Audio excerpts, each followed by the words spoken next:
Hello welcome. இங்கே பாருங்கள், எங்கள் வீட்டில் அவரைக்காய் கொத்து கொத்தாக காய்ச்சிருக்குது. இது கோழி அவரை, இது பச்சை. இந்த செடி வந்ததே ஒரு பெரிய வினோதங்க. நான் கடையில் வாங்கினேன் அவரைக்காய், இந்த அவரைக்காய் கடையில் வாங்கினேன். அந்த விதை முத்தி இருந்துச்சு. அதை நான் அப்படியே சும்மா காய போட்டு எடுத்து 4 விதை இருந்துச்சு நட்டேன். ஒரே ஒரு செடி தான் வந்துச்சு. அது நல்லா காய்க்குதுங்க. இதோட ஒரு 1/2 கிலோ காய் பறிச்சிருப்பேன். இப்போ பழையபடி நிறைய இந்த பனிக்கு அதுக்கும் பூ எடுக்குது. பூ எடுத்து நிறைய பிஞ்சு விடுது பாருங்கள். பிஞ்சு நிறைய வருது. காயும் காய்ச்சிட்டே இருக்குது. சாம்பாரில் போடுற மாதிரி காய் ஓரளவுக்கு காய்ச்சிட்டே இருக்குது. அடுத்து பாருங்கள், கோழி அவரை. இது ரெட் கலர் கோழி அவரை. இதுவும் நல்லா ஓரளவுக்கு காய்க்குது. அப்படி சாம்பாரில் போடுற அளவுக்கு 10 காய் 20 காய் காய்ச்சிட்டே இருக்குது.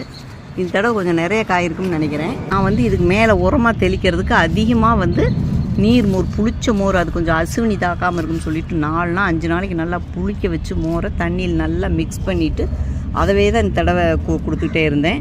அதனால் கொஞ்சம் அசுவினிலாம் இல்லாமல் இந்த செடி நல்லா இருக்குது. இல்லைனா ஃபுல்லாக அசுவினி தாக்கிடும். மோருக்கு நல்லா கேட்குது.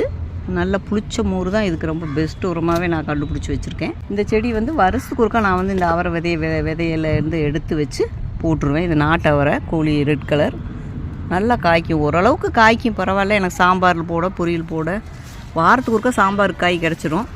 அந்த மாதிரி மழையில் அடிபட்டு காற்றெல்லாம் வந்துச்சு பாருங்கள், பயங்கரமாக புயல் காற்று. அப்போலாம் அப்படியே செடி படுத்துருச்சு, கீழே படுத்து அழிஞ்சு போகிற மாதிரி ஆயிடுச்சு. அதுக்கப்புறம் நல்லா இப்போ ஓரளவுக்கு சேர்ந்து ஃபுல்லாக பூ எடுத்து பாருங்கள், காய் நிறைய பிடிக்க ஆரம்பிச்சிருச்சு. பூ வந்துக்கிட்டே இருக்குது, காயும் இருக்குது. இன்னும் ஒரு மாதத்துக்கு மேலே காய்க்கும்னு நினைக்கிறேன். இந்த காயெல்லாம் பறித்து உங்கள்கிட்ட நான் காட்டுறேன். காயை கொஞ்சம் கத்திரிக்கோலையே அப்படியே வெட்டிக்கலாம். இதை ஃபுல்லாக வெட்டினோம்னா இது கொஞ்சம் கொஞ்சமாக வெட்டிட்டு நம்ம இந்த மாதிரி விட்டுட்டோம்னா பழையபடி இதில் பூ காய்க்குதுங்க. இந்த கொத்தை அப்படியே விட்டுறணும், கொத்தை வெட்டக்கூடாது. அந்த மாதிரி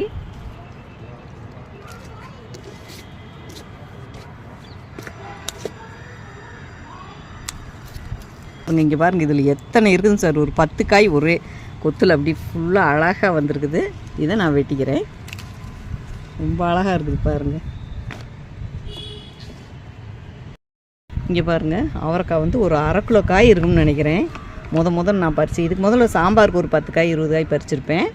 பொங்கலுக்கு எனக்கு கிடைத்த இது ஒரு கிஃப்டாக நான் நினச்சிக்கிறேன். இப்போ இதை நான் பொங்கல் கழித்து ஒரு 2-3 நாள் கழித்து தான் இதை பறித்தேன்.